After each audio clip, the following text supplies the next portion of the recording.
আসসালামু আলাইকুম everyone, welcome to সেতু রেসিপি অ্যান্ড ইটিং। আজকে আমি তৈরি করব শীতের সবজি দিয়ে একদম ফ্রেশ কার্পু মাছের ঝোল। তো চলুন রেসিপিটি শুরু করি। তো রেসিপিটি শুরু করার আগে প্লিজ আপনাদের কাছে আমার রিকোয়েস্ট রইল, রেসিপিটি স্কিপ না করে সম্পূর্ণ রেসিপিটি দেখবেন এবং প্লিজ আমার চ্যানেলটি একটি সাবস্ক্রাইব করে পাশে থাকা বেল আইকনটিতেও ক্লিক করে দেবেন।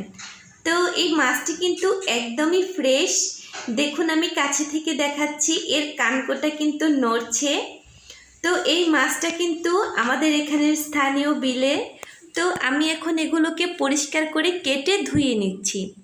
তো ধুয়ে নেবার পর এখন আমি এর মধ্যে দিয়ে দিলাম লবণ ও 1 টেবিল চামচের মতো মরিচের গুঁড়ো ও হাফ চা চামচের মতো হলুদের গুঁড়ো দিয়ে দেওয়ার পরে এগুলোকে আমি ভালো করে মেখে নিচ্ছি। তো মেখে এটাকে আমি 20 মিনিটের মতো রেখে দেব। তো 20 মিনিট পর একটি বড় সাইজের প্যান নিয়ে নিলাম এবং এর মধ্যে দিয়ে দিচ্ছি সাদা তেল। তো মাছটা কিন্তু ভাজার আগে প্রথমে এই কড়াইয়ের মধ্যে তেল সহ এটাকে ভালো করে তাপিয়ে নিতে হবে, তাহলে কিন্তু মাছটা উল্টানোর সময় ভেঙে যাওয়ার চান্স থাকবে না। তো অনেকে আছেন যে মাছটা ভাজার সময় কিন্তু মাছটা প্যানের সাথে লেগে যায় কিংবা ভেঙে যায়। তো দেখুন মাছটা কত সুন্দর উল্টে যায়। তো এভাবে ভালো করে প্যানটাকে তাপিয়ে নিলেই কিন্তু মাছটা আর ভাঙবে না।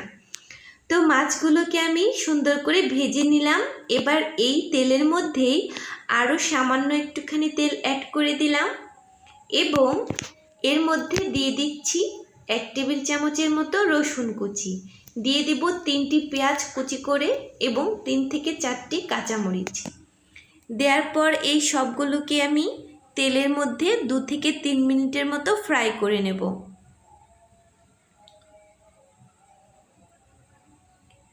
তো এগুলো ভালো মতো ফ্রাই হয়ে এলে এর মধ্যে আমি যেহেতু গুঁড়ো মশলা অ্যাড করছি সেহেতু এখানে আমি হালকা করে একটু পানি অ্যাড করে দেব, যাতে করে মশলাটা পুড়ে না যায় এবং তরকারির কালারটা নষ্ট না হয়।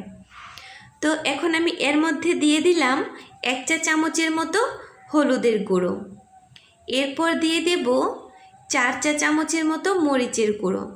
যে কোনো মাছের আইটেমে কিন্তু একটু ঝাল না হলে খেতে ভালো লাগে না। তো সেই জন্য আমি ঝালটা আমার পরিমাণ মতো দিয়ে নিয়েছি। আপনাদের যাদের ঝালটা একটু কম পছন্দ অবশ্যই ঝালটা কম দিলেও চলবে। তো মশলাটার কালার দেখে কিন্তু বুঝতে পারছেন এটা কতটা সুন্দর।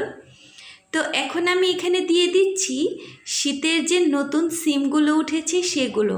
এই সিমগুলো কিন্তু যখন প্রথম উঠে তখন কিন্তু খেতে বেশ ভালো লাগে।